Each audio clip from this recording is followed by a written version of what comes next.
tanggapin na natin, your acne scars cannot go away or disappear in one night.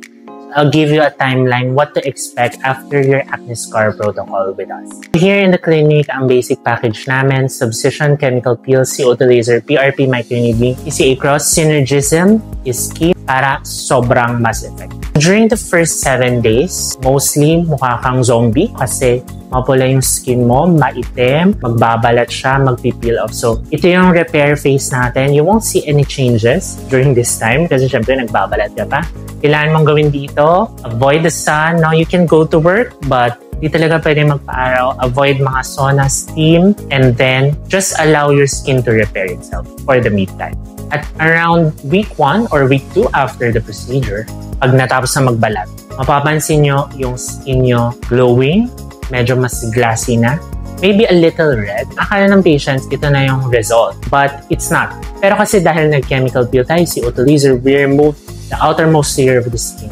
Talagang glowing ka, no? Kasi parang napalitan na yung skin mo ng bago. Yung scars mo by this time, yes, umangat na talaga yan, no? But hindi pa yan yung final result. Around 1 to 3 months after your protocol, nakikita mo na when you put your makeup, parang mas atag na yung makeup mo sa skin mo. Lumambot na kasi yung mga scars natin. Hindi na siya masyadong depressed. The noticeable improvement with your scars, dito na pumapalo kasi yung collagen natin, dito na siya kumakapal, namumuo na ulit. Be patient because the results of your acne scar protocol is gradual but it's cumulative. Magpapatong-patong lahat ng mga results every time you do an acne scar protocol.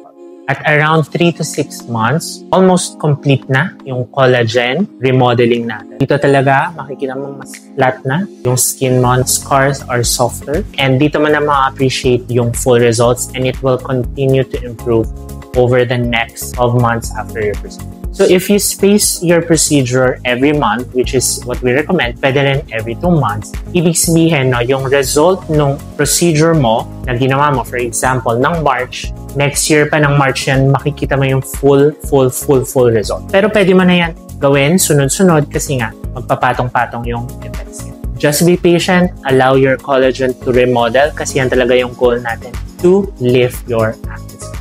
See you sa clinic!